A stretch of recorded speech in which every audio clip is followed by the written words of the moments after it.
Lashette from Scarlet Moon Creations, and I am back again with a new video. This is the Gardenarcana Part 6.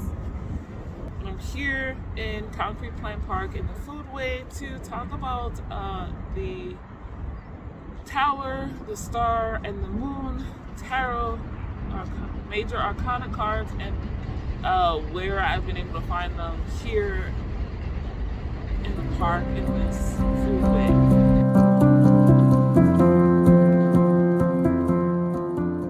Okay, so in my last several videos, I've been talking about the genocide of the Palestinians and the enslavement of the Congolese.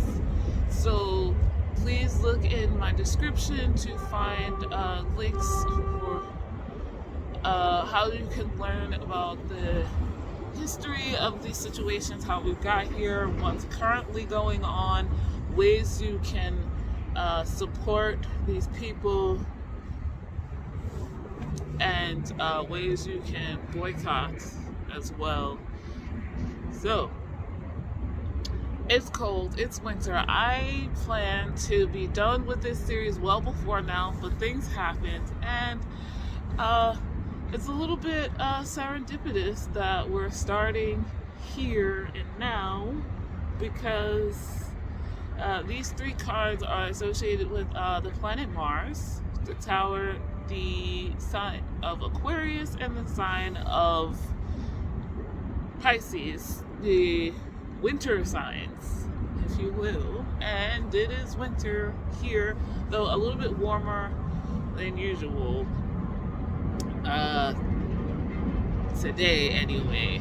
Can you believe we had pretty big storms over the last 2 days, and I guess that definitely counts as tower moments. And no lightning, I don't think, but lots of wind and rain to the point where it's becoming the norm now to have flood warnings instead of advisories here in New York City. Just absolutely, definitely going to be flood. It's muddy here in the Foodway thanks to that. There was a lot of downed trees outside of the Foodway. The park does not have a lot of big trees yet, so it looks like thankfully nothing too crazy happened here. I just want to let you know that I will be for this and the next video splicing in current and old footage. So if it looks like I'm going back in time, like there's things growing and then everything's dead, that's because it is. So let's get this party started.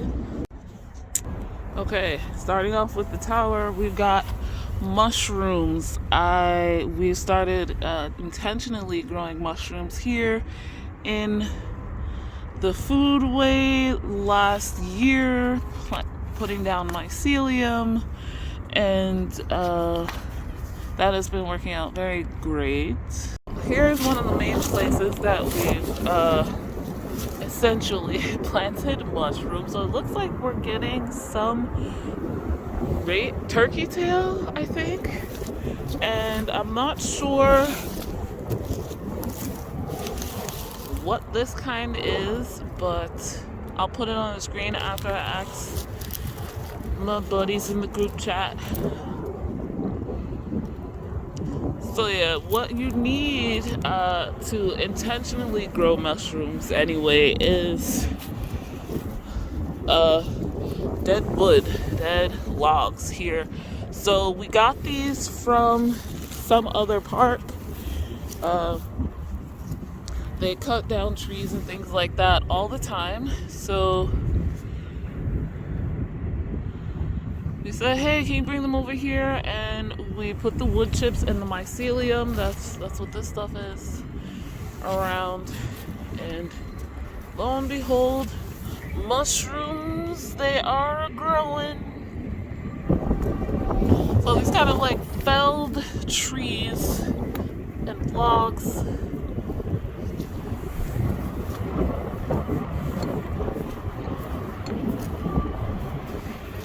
is it's what makes mushrooms for us. And the tower card is mushroom in the Herb Crafter's Tarot.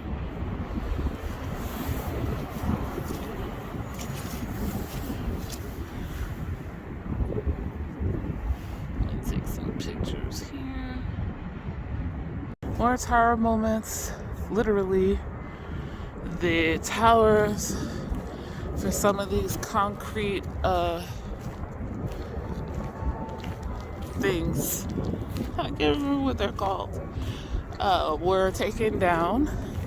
That is why the park was closed earlier this year. So the blocks they were standing on, those towers, are now gone.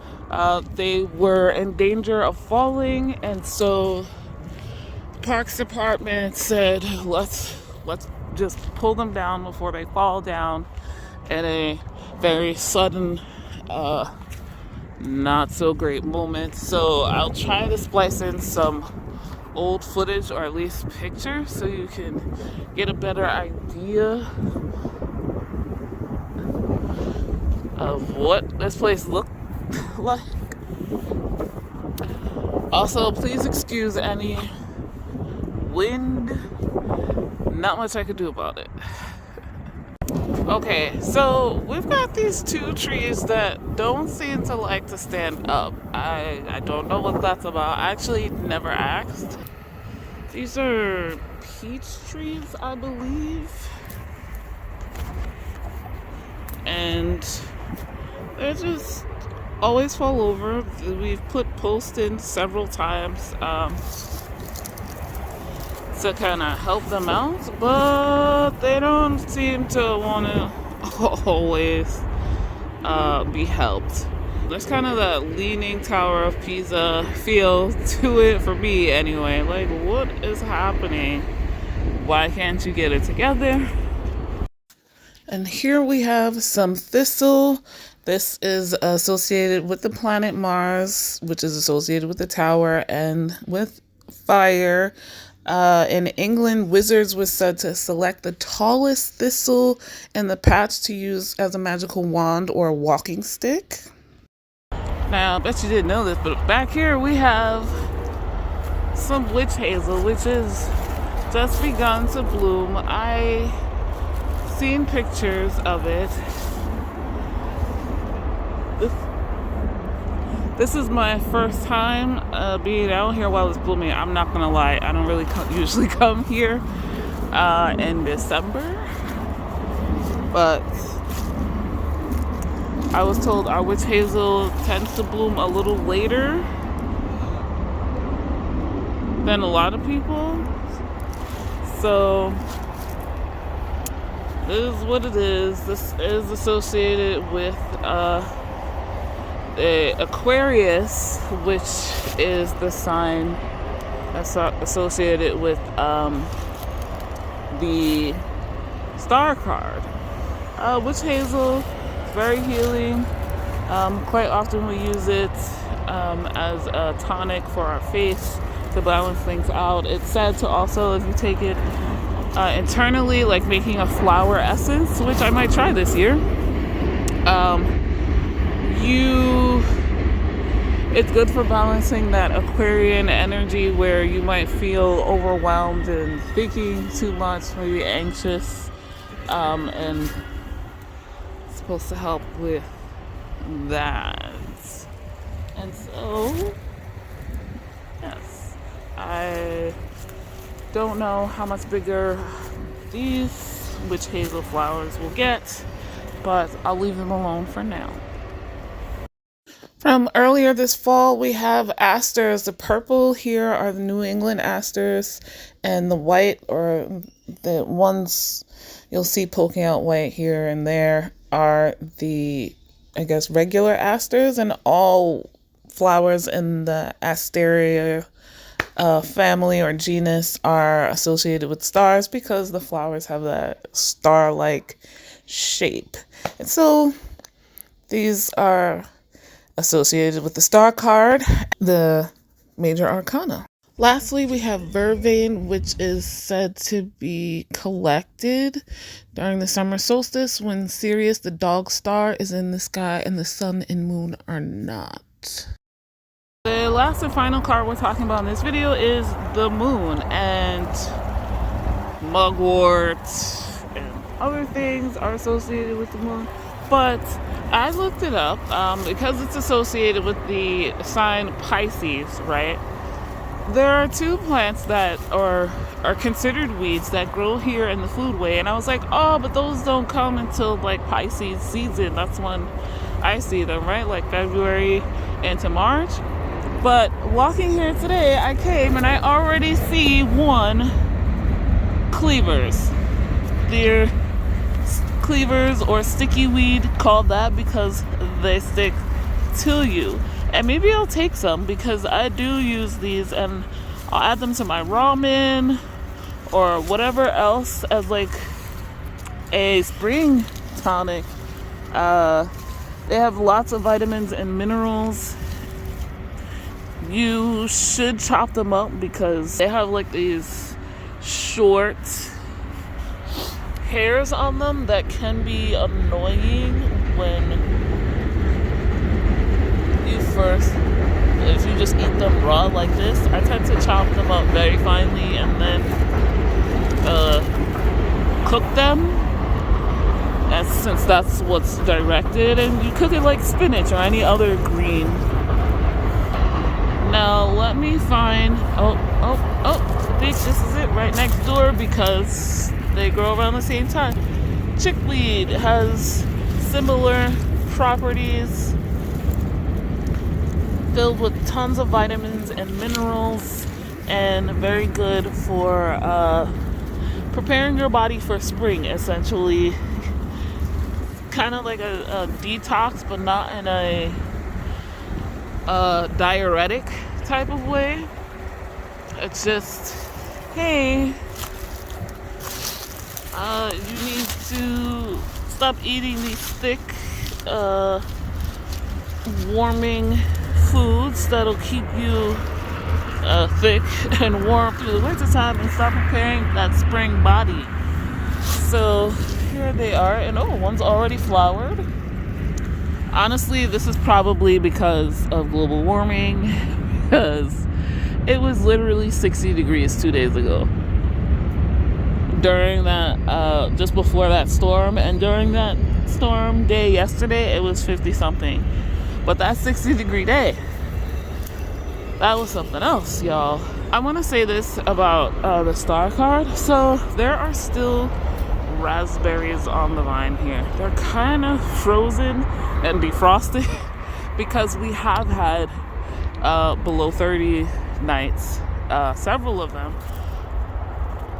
And then the past 2 weekends, we've had storms, like rainstorms, because it suddenly warms up to 50 plus, 60 plus degrees. But it's nice to come out here where it seems like everything has mostly died back and find some food.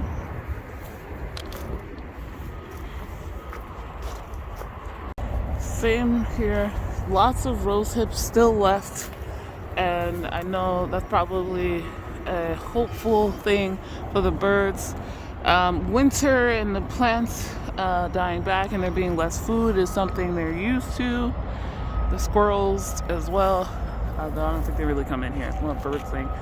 But, you know, knowing that there are some fruits and veggies that they could still grab easily, or relatively easily. There's thorns on these. It's probably a hopeful, positive bit. Like, we prepared for winter, but in case of anything, there's still more to get.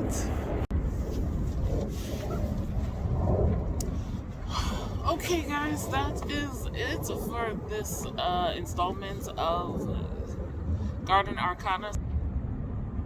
I hope you enjoyed that and appreciated me coming out here in this weather. No, it's not too bad. It's just talking and thinking is a little more difficult in the winter. But this, I didn't mention it in the beginning. This series was created by Candy, Soul, and Soil, and Thea from Garden Goddess Tarot, and they finished theirs a while ago. But I'm determined to finish it in 2023, mine. So I have one more video, number 7, the last 3 of the major arcana cards. Like this video if you liked it, subscribe if you are new, hit the notification bell so you know when the next video is coming. I know it's already December, so the last one will be this month. I am also, if you are interested in doing 12 days of Yule challenge by Ivy the Occultist, go check out her channel. I've linked all of the decks and the original tags and creators. I've also put the links for ways you can help the Palestinians and the Congolese in the description down below, as usual. Also, our links to my Instagram and Twitter if you'd like to follow me anywhere else. There's also a 10% off discount code to my Etsy shop where I make all natural bath and body products, some of which are made with the plants here growing in the Foodway, and I hope to make even more with this local organic growing stuff here.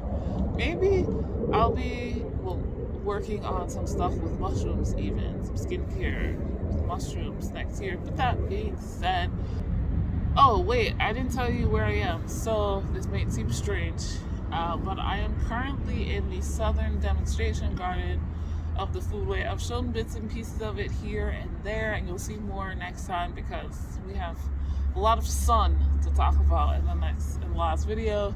But I'll give you a quick close-up look. Yeah, guys, thank you so much for watching. I'll see you in the next video. Bye.